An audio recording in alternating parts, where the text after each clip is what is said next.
पुरुषोत्तम योग का श्लोक 5 देखते हैं। नी, माँ के ऊपर जो मात्रा वो है आधे र की। निर मान, नी ये मात्रा है आधा र के नीचे हलंत। निर आधा र है, पूरे के साथ बोल लिया निर, बचा क्या माँ, न पूरा, निर्माण मोहा जित। इस शब्द पे थोड़ा ध्यान दें, ये जीत नहीं है, जित है। जी की मात्रा छोटी है, दीर्घ ना करें, जित। और त पूरा बोलना ना भूलें, त पूरा मतलब त में अ मिक्स करना है, जित। स, इस चीज को ध्यान देना है, ये चीज, ये क्या है, ये होता है अणमण, जिसका काम है, इसका पिछला अक्षर क्या है, स। स के ऊपर ये एक अनुस्वार लगा देगा, अनुनासिक, ये क्योंकि नाक से बोला जाएगा इसलिए। इसके ऊपर एक बिंदी लगा दी, स के ऊपर इसने, बचा क्या, ग। अब ये जो है इसका उच्चारण होगा आधा न, संग। देखिए आप बोल के देखेंगे, संग, न नाक से आ रहा है, इसको सड़ग ना बोलें, ये काम है सिर्फ ये स के ऊपर ये बिंदी लगाएगा और उसको क्या बोलेंगे, आधा न, संग दोषा। पहला चरण पूरा वापस देखते हैं। निर्माण मोहा जित संग दोषा। ग पूरा है, त पूरा है, न पूरा है। ताक से वापस, निर्माण मोहा जित संग दोषा। दूसरा चरण अ, और अ के बाद है आधा ध, ध से धनुष वाला आधा है, तो दोनों को साथ पढ़ लिया, अध। या के बाद आधा त, क्या बोला, यात। बचा क्या, म पूरा है, मतलब म के उच्चारण में अ मिक्स करना है। पूरा कोई भी अक्षर तब होगा जब आधे अक्षर के अंदर अ मिलेगा। ये आधा अक्षर, इसमें अ बोलो, ये आधा अक्षर संस्कृत का है, उसमें अ मिक्स करोगे तभी ये पूरा बनेगा। तो अध्यात्म, अध्यात्म, नी के बाद आधा त, नित या, नित्या, नित्या। वी, ये कल जो शब्द बोला था प्रवृत्ति ही, ये वैसा ही शब्द है, यहाँ गलत आज नहीं आए किसी का भी, ध्यान देना। वी और नी दोनों मात्रा छोटी है, वी नी। अब इसको कैसे बोलना है, जैसे कल बोला था, व्री है, व्री के बाद देखिए यहाँ त के पास में एक छोटी सी भी लाइन है, ये री, ये हो गया आधा त, लिख दिया। आधा त मतलब छोटी लाइन हो गई, तो बचा क्या, पूरा त। विनिवृत्त, विनिवृत्त, फिर त, विनिवृत्त, विनिवृत्त। ये नहीं कि आप इसी त को पूरा कर दें, ये त भी उच्चारण आना चाहिए और इस त का उच्चारण भी आना चाहिए। इस त का उच्चारण व्री के साथ होगा, विनिवृत्त, और इसके उच्चारण में अ मिक्स करना पड़ेगा, विनिवृत्त, विनिवृत्त। ध्यान से सुने, विनिवृत्त। कामा, और माँ के बाद है विसर्ग, ये चीज, विसर्ग का उच्चारण होगा इसकी मात्रा पे।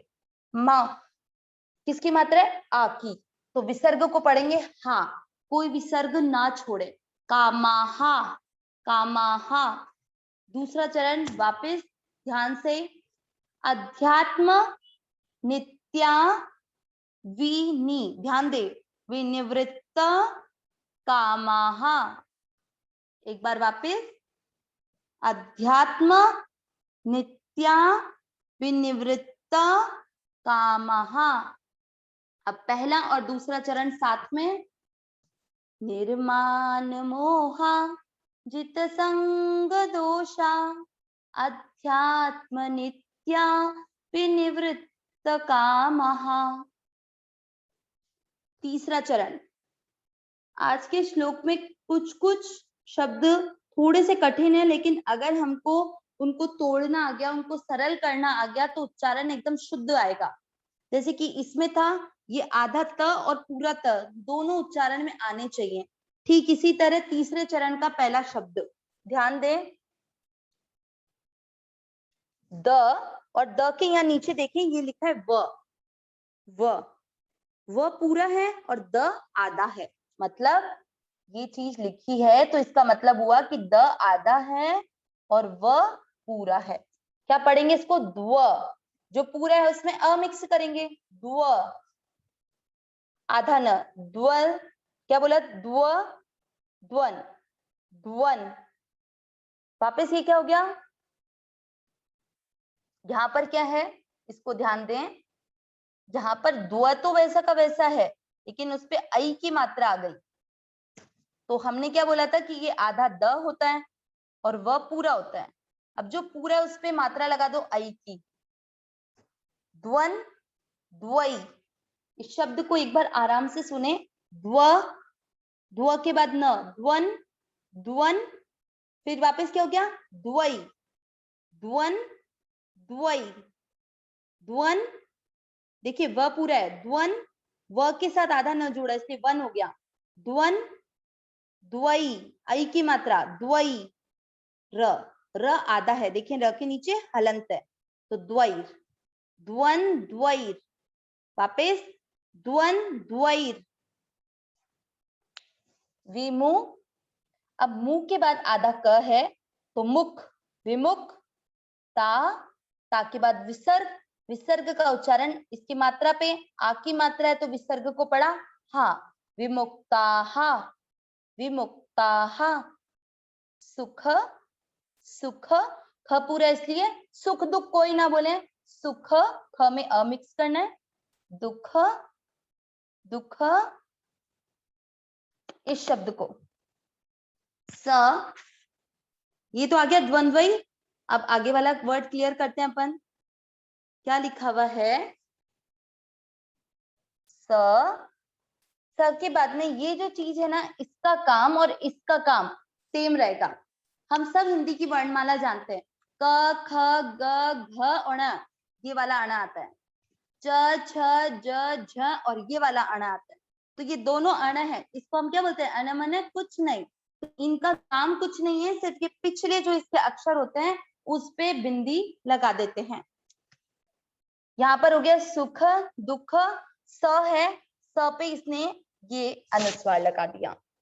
अब ये लगा दिया इसने, यहाँ बचा क्या? ज्ञ, ज्ञ पे है आई की मात्रा और ये आधार। इसका उच्चारण होगा आधा न, नासिका से, अनुनासिक। स, संज्ञैर, संज्ञैर। ध्यान दें, स के बाद आधा न बोलेंगे जो इसके ऊपर है, संज्ञैर। ज्ञ पे ऐ की मात्रा है, ज्ञै, ज्ञै, संज्ञैर, संज्ञैर। तीसरा चरण बहुत ध्यान से और सभी साथ में प्रैक्टिस करें, साथ साथ जैसे मैं बोल रही हूँ वैसे साथ में बोलें। द्वंद्वैर विमुक्ताः सुख दुख संज्ञैर। वापिस, द्वंद्वैर विमुक्ताः सुख दुख संज्ञैर, द्वंद्वैर विमुक्ताः सुख दुख संज्ञैर। राग के कारण विसर्ग कोई ना छोड़े। चौथा चरण ग, ग के बाद आधा च, गच, छ और छ के बाद आधा न, गच्छन, फिर आधा त य के साथ। यहाँ एक बात और ध्यान दें, देखिए आधा न भी है और आधा त भी है, ऐसा आपको आगे कई शब्दों में मिलेगा। जब दो आधे चीज होती है तो एक आधे को उसके पिछले पूरे अक्षर के साथ पढ़ लेंगे और एक आधे को आगे वाले अक्षर के साथ। कैसे? देखिए आधा न था, छ के साथ पढ़ लिया, आधा त था, उसके बाद वाले अक्षर के साथ पढ़ लिया। पर हमेशा आधा अक्षर किसी पूरे के साथ ही पढ़ा जाएगा, ये ध्यान दे। गच्छन्त्य, गच्छन्त्य, य पूरा था इसलिए य में अ मिक्स कर दिया, गच्छन्त्य। मू, ये जैसे कल मूला शब्द था ना, वैसे ही म की मात्रा को दीर्घ करना है, मूढ़ाहा। ढ पे आ की मात्रा, विसर्ग को हा पड़ा, मूढ़ाहा। पद, दोनों में अ बोलना है, पद म। अब आप सोच रहे होंगे कि यहाँ आधा व म के साथ क्यों नहीं जोड़ा, म क्यों नहीं बोला। ये हम 12वें अध्याय में देखा था हमने, अधिकतर आधे अक्षर को उसके पिछले पूरे अक्षर के साथ पढ़ा जाता है, लेकिन आधा अक्षर उसके बाद वाले अक्षर के साथ भी तो पढ़ा जा सकता है ना। तो यहाँ पर यही हुआ है। और कैसे हुआ है, क्योंकि व्यय एक मूल शब्द है जिसका अर्थ होता है खर्च। मूल शब्द के कभी भी टुकड़े नहीं होते, इसीलिए म अलग रखा और आधे व को य के साथ बोला, व्य। म, व्य, य, और ये है अनुस्वार, इसका उच्चारण होगा आधा म। जो भी शब्द के बाद में अनुस्वार होगा उसको आधा म पढ़ेंगे, म व्ययम। तत्, त के बाद जो दूसरा त है वो है आधा, तत्। वापिस ध्यान दें, गच्छन्त्य, मूढ़ाः, पद म व्ययम तत्। तीसरा और चौथा चरण साथ में, द्वंद्वैर विमुक्तः सुख दुख संज्ञैर गच्छन्त्य मूढ़ाः पद म व्ययम तत्। अब पूरे श्लोक का उच्चारण पहले चरण से चौथे चरण तक। निर्माण मोहा जित संग दोषा अध्यात्म नित्या विनिवृत्त कामः द्वंद्वैर विमुक्ताः सुख दुख संज्ञैर गच्छन्त्यमूढाः पदमव्ययम् तत्। एक बार वापस, निर्माण मोहा जित संग दोषा अध्यात्म नित्या विनिवृत्त कामः द्वंद्वैर्विमुक्ताः सुख दुख संज्ञैर गच्छन्त्यमूढाः पदमव्ययम् तत्। अब आज के श्लोक का अर्थ। हमने इतने श्लोक में अभी तक जो 4 श्लोक देखे थे उसमें भगवान ने संसार को अश्वत्थ वृक्ष बताया, जिसकी जड़ें परमात्मा है और वो जड़ ऊपर की तरफ है क्योंकि परमात्मा ऊपर है, और उसकी शाखाएं, वृक्ष की शाखाएं नीचे, जिसमें कि हम मनुष्य जीव जंतु सभी हैं। भगवान ने कहा कि जो हमने संसार से अपने आप को बांध रखा है, उस आसक्ति को शस्त्र के द्वारा काट दो और फिर परमात्मा की खोज करो। तो आज के श्लोक में भगवान कहते हैं कि परमात्मा की प्राप्ति किस किस को हो सकती है, उसके गुण जो हमने 12वें अध्याय में भी काफी बार देखे। जो मान और मोह से रहित हो, रहित, निर्माण मोह, जो मान और मोह से रहित हो, संग यानी आसक्ति, जिसने आसक्ति के दोषों को जीत रखा हो, विजय पा रखी हो, मतलब उसकी किसी भी चीज में आसक्ति नहीं हो कि ये मेरी है, जो परमात्मा में नित्य निरंतर लगे हुए हैं। काम यानी इच्छा, कामा है ना, इच्छा से निवृत्त है, रहित है, किसी भी प्रकार की कोई इच्छा नहीं, जो हो रहा है वो अच्छा है। द्वंद्वई, द्वंद्व, जिसका भी साधक संजीवनी की पिछले 1 या 2 दिनों पिछले चर्चा में ये वर्ड आया भी था, निर्द्वंद्व। हम ये कर रहे हैं, ये हो जाएगा, कि हर चीज का, सुख और दुख का, हम ये काम कर रहे हैं इससे हमको सुख मिल जाएगा या दुख मिलेगा। तो इस सुख और दुख के द्वंद्व से जो विमुक्त हो, रहित हो, वो मोह से रहित पद यानी परमात्मा के पद को प्राप्त करता है।